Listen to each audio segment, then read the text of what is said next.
Om Shanti. Good morning. साकार मुरली 8 फरवरी 2023। बाबा का मीठा मीठा पत्र हम मीठे मीठे बच्चों के मीठे मंथन के लिए। मंथन शुरू करने से पहले सुख के सागर शिव बाबा की सुख भरी किरणों के नीचे बैठ जाते हैं और अनुभव करते हैं, मैं सुख स्वरूप आत्मा हूं, सुख के सागर की संतान हूं। आज मीठे बाबा ने कहा, मीठे बच्चे तुम ब्राह्मण ही गार्डली स्टूडेंट हो। गार्डली स्टूडेंट किसको कहा जाता है? जिसको गार्ड स्वयं आकर के पढ़ाता हो, सृष्टि के आदि मध्य अंत का ज्ञान देता हो, उसे गार्डली स्टूडेंट कहा जाएगा। और ब्राह्मण उनको कहा जाता है जो ब्रह्मामुख वंशावली बनते हैं। बाबा कहते हैं तुम्हें बाप ने रचता और रचना के ज्ञान दे कर मास्टर जानी जाननहार बना दिया है। बाबा जैसे जानी जाननहार है, सब कुछ जानता है, वैसे बाबा ने हमें ये ज्ञान दे करके हमें भी मास्टर जानी जाननहार बनाया है। बाबा ने कहा अभी तुम सब कुछ जानते हो।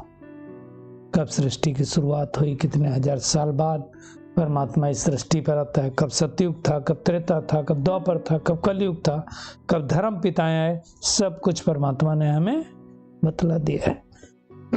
आज का प्रश्न है, दूसरों को समझाने की फलक किन बच्चों में रहेगी? जिनके पास ज्ञान की पूंजी है। पूंजी नहीं होगी तो समझाएगा कैसे? खजाना नहीं होगा तो समझाएगा कैसे? दूसरी बात है, जो स्वयं हर बात को समझकर धारण करते हैं वही तो दूसरों को फलक से समझाएंगे, वही तो समझा सकते हैं। बाबा ने कहा तुम्हें फलक से सबको बाप का परिचय दे, उनसे वर्षा लेने की विधि बतानी है। कैसे वर्षा लेना है वो तुमको ही बताना है, दुनिया में तो कोई बता ही नहीं सकता ना।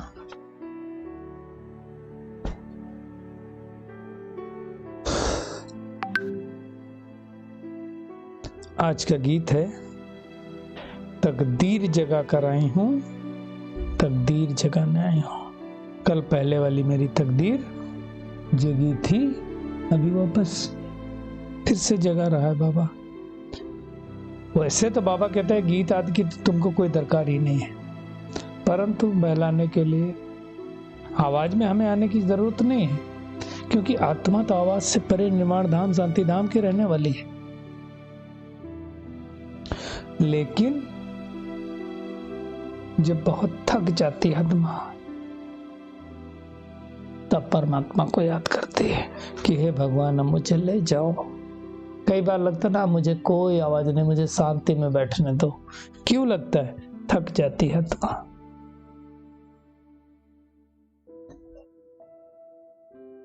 तो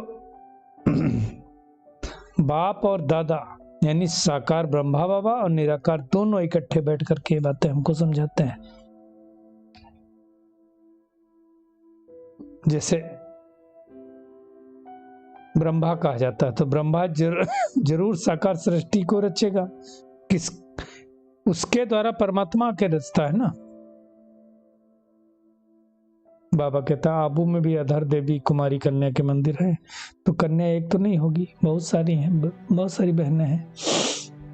अधर कुमारी किसको कहा जाता है, कुमारी कन्या किसको कहा जाता है, तो हमको मालूम है। जो शादी करने के बाद परमात्मा के ज्ञान में चलते हैं वो अधर कुमारी, और कुमारी जो समर्पित होते हैं कन्या है। बाबा कहते हैं जो भी चित्र बनते ना वो सारे यादगार हैं। जैसे देवी देवताओं के चित्र हैं तो हो के गए, विश्व के मालिक थे, अब नहीं है। इसी प्रकार से कलयुग था, फिर सतयुग आएगा, फिर त्रेता युग आएगा, फिर द्वापर आएगा, फिर उन देवी देवताओं के यादगार चित्र बने हुए हैं। अब कलयुग जब आता है तो अनेक धर्म हो जाते हैं, प्रजा का प्रजा पर राज्य हो जाता है। सतयुग में आदि सनातन देवी देवता धर्म होता है ना। ये सब बातें बाबा अच्छी रीति से समझाते हैं। 5000 साल का ये पूरा चक्र है। इसका मतलब 5000 साल पहले स्वर्ग था, थोड़े मनुष्य थे, फिर सूर्यवंशी, चंद्रवंशी, त्रेतावंशी एंड द्वापर वंशी, कलयुग वंशी, धीरे धीरे और आत्मा ऊपर से आती गई। फिर ये देवी देवता धर्म हर कल्प के बाद प्राय लोप हो जाता है। अब फिर से बाबा आया है, भक्ति का फल ज्ञान दे करके हमारी सदगति कर रहा है। बाबा कहते हैं भक्त जो भगवान को याद करते तो उन्हों को भक्ति का फल देने के लिए मुझे आना पड़ता है, ऐसे नहीं आना पड़ता है। दुनिया में गुरु जो होते हैं, मान लो किसी के लाखों शिष्य भी है, लेकिन कोई मुक्ति में ले जा सकता है उनको? नहीं। अगर खुद मुक्ति को जाएं तो सबको ले जाएं। इसलिए बाबा कहता है एक निराकार परमपिता परमात्मा को के अलावा कोई लिबरेट नहीं कर सकता है, लेकिन उसको लिबरेट करने के लिए ब्रह्मा जरूर चाहिए। उसके मुख से ही तो ये ज्ञान सुनाता है। दुनिया में कहते भी अभी ब्रह्मा की रात है, इसका मतलब ब्रह्मा मुखमत्सावली की रात है। तो अब बाबा उस रात को दिन करने के लिए आए। ब्रह्मा की रात पूरी होती है तो बीके की भी रात पूरी हो गई। ये सब समझने की बातें हैं। अब भगवान को तो कोई जानता नहीं, कोई कहेगा ज्योति स्वरूप है, कोई कहेगा ब्रह्म भी ईश्वर है।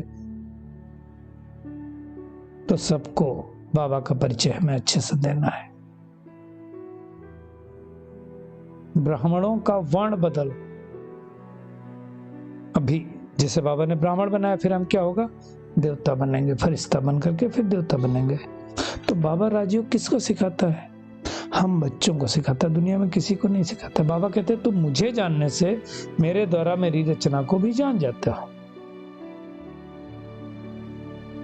और फिर बड़ा सा इम्तिहान पास कर लेते हो। कल भी बाबा ने कहा था, आज भी कह रहा है, इसीलिए भगवान वाच्य होता है, कृष्ण भगवान वाच्य नहीं होता है। तो हमको पढ़ाने वाला स्वयं परमपिता परमात्मा, वही ज्ञान का सागर है। वही हमारा बाप भी है, टीचर भी है, सदगुरु भी है। कितनी पॉइंट्स बाबा समझाता है। ये पॉइंट्स हमें धारण करनी है, ज्ञान गंगा बन करके फिर दूसरों को समझानी है। तो भगवान ही आकर के एक सचखंड की अर्थात स्वर्ग की स्थापना करता है ना। आदिदेव ब्रह्मा का भी वो पिता है। कहते हैं आदम बीबी दोनों को दिखाते ना, फिर धीरे धीरे सृष्टि बढ़ी। तो इस सृष्टि का आदि पिता ब्रह्मा है ना। एडम यू दिखाते ना, तो उससे धीरे धीरे दुनिया में दिखाते हैं। वास्तव में ब्रह्मा मुख कमल द्वारा बाबा ने ब्राह्मणों को रचा। दुनिया में तो क्या क्या दिख देते हैं, बात मत पूछो। बाबा कहते हैं कच्च मच सबकी पूजा करते रहते हैं, सबको समझाओ परमात्मा एक ही है, वो निराकार है, ज्ञान का सागर है, सुख का सागर है, पवित्रता का सागर। वो ब्रह्मा द्वारा ये ज्ञान हमको समझाता है, और हम अब इस स्वर्ग में जाने के लिए राजयोग सीख रहे हैं। ये सबको समझा देना है। दुनिया में ब्रह्मा की भी मत मशहूर है, इसलिए लोग क्या कहते हैं, ब्रह्मा भी ऊपर से उतर आए ना, तो हमारे भाग्य को नहीं बदल सकता। सही बात है। लिखा किसने था? जब परमात्मा ब्रह्मा के तन में आया तो हमारा भाग लिखा जा रहा है, तो हमने लिखा है तो कोई दूसरा कैसे बदल सकता है? तो बाबा ही आकर के देवी देवता धर्म की स्थापना करता है, दूसरा कोई कर नहीं सकता है। दुनिया में आर्य समाजी लोग होते हुए देवी देवताओं को नहीं मानते। बाबा कहते उनको भी समझाओ, हम हैं देवी देवता धर्म के। तुम्हारा धर्म अलग, देवी देवता धर्म अलग है। स्वतंत्रता है, कोई किसी धर्म को मांगने, है ना। मुस्लिम धर्म अलग है, सिख धर्म अलग है, ईसाइयों का धर्म अलग है। वैसे हमारा आदि सनातन देवी देवता धर्म है। इसमें इंफीरियर की क्या बात है? इंटरफेयर क्यों करते हो? बाबा कहते हैं ऐसे युक्ति से समझो। जाति डिस्कस करने की जरूरत नहीं, किसी से बहस करने की जरूरत नहीं है। बस जो कोई आए हमको बाबा का परिचय देना है सबको। बाबा कहते हैं रावण पर जीत पाओगे तो जगत जीत लोगे। बाबा ही हमको जीत पाना सिखा रहा है ना। बाकी फालतू बातें किसी से नहीं करनी है। परंतु फलक से कौन कह सकेगा? जिसके पास ये ज्ञान की पूंजी होगी। तो क्या करना है हमको? एक तो इस नशे में रहना कि भगवान ने हमें मास्टर जानहार बना दिया है, हम गॉडली स्टूडेंट हैं, हमें सृष्टि के आदि मध्य अंत का ज्ञान मिल गया है। ज्ञान को कंठस्थ करके मास्टर ज्ञान सागर बन करके पतितों को पावन बनाने की सेवा करनी है। हर एक को युक्ति से समझाना, बहस नहीं करनी किसी से, सबको बाबा का सत्य परिचय देना है। आज का बाबा का वरदान है, प्योरिटी की पर्सनालिटी और रॉयल्टी द्वारा बाप के समीप आने वाले देही अभिमानी भव। बाबा कहते हैं जैसे शरीर की पर्सनालिटी आत्माओं को देहभान में लाती है, ऐसे प्योरिटी की पर्सनालिटी देही अभिमानी बनाए बाप के समीप लाती है। प्योरिटी की पर्सनालिटी आत्माओं को प्योरिटी की तरफ आकर्षित करती है और प्योरिटी की रॉयल्टी धर्मराजपुरी की रॉयल्टी देने से छुड़ा देती है। धर्मराजपुरी बीच में आता है ना, तो अगर हम पाप कर्म नहीं करेंगे तो धर्मराजपुरी में जाकर के रॉयल्टी नहीं जमा करनी पड़ेगी।